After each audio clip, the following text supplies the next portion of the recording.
When the hand of God comes upon you, there are 5 dimensions of manifestation. The first dimension of the hand of God is that the hand of God provokes creativity. Anywhere the hand of God manifests, creation becomes possible. Psalm 95 verse 5. He said the sea is his, and he made it, and his hand formed the dry ground. So the hand of God demonstrates power in creativity. You know, in Genesis chapter 1 verse 1, he said, in the beginning, Elohim created the heavens and the earth. Elohim means almighty. So he's still talking about power, but the dimension of power that creates is the hand of God. So anytime the hand of God comes upon you, don't just be excited, become creative.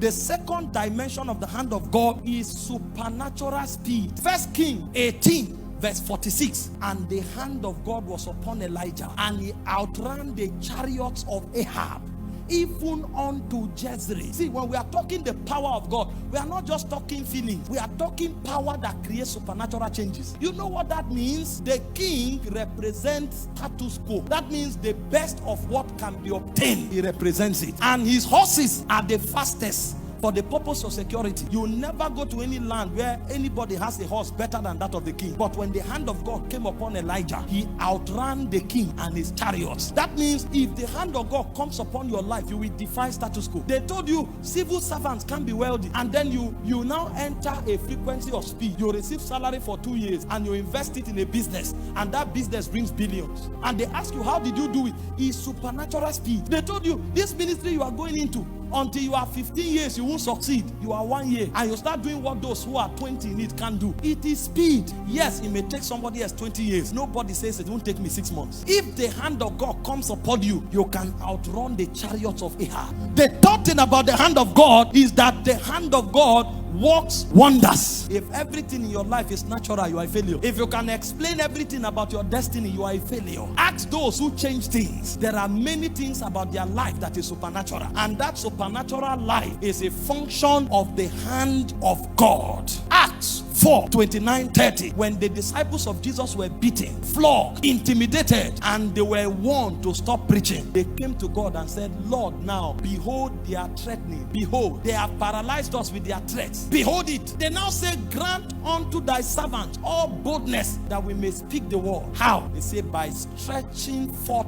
thy hand to heal, and that signs and wonders may be done in the name of thy holy child. If the hand of God is stretched, signs and wonders happen. So signs and wonders don't happen because we are orators. Signs and wonders happen because the hand of God is stretched. So if you want to see signs and wonders, do what moves the hand of God. The fourth dimension of the hand of God is judgment on your enemies. Exodus 3 verse 20, I will stretch forth my hand and strike Egypt with all of my signs and my wonders. Exodus 12 verse 12, and God passed through Egypt and judged all the gods of Egypt. When the hand of God comes upon your life, anybody who makes himself your enemy is in trouble. He said, gather together, you will scatter. Take counsel together, it will come to naught. Speak the word, it will not stand, for our God is in our midst. When the hand of God comes upon you, your enemies are not your enemies, they are the enemies of God. He said there's no enchantment against Jacob, there's no divination against Israel. Not because Jacob is strong, because the shout of the king is in the midst of them. He said though the enemy comes in, he said like a flood, the Spirit of God will lift up a standard. See, you don't know how the hand of God works. That's why you are having high blood pressure, because of your enemy. I've heard people threaten that I will die. I never prayed about it. I've heard people say all kinds of evil. We will fail. I don't pray about such things. You know why?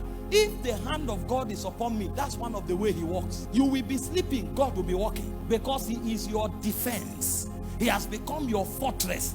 And the final thing the hand of God represents is terror. Terror, terror, terror. Hebrews 10:31. Terror. When the hand of God manifests, your enemies are paralyzed. It is a fearful thing to fall into the hands of the living God.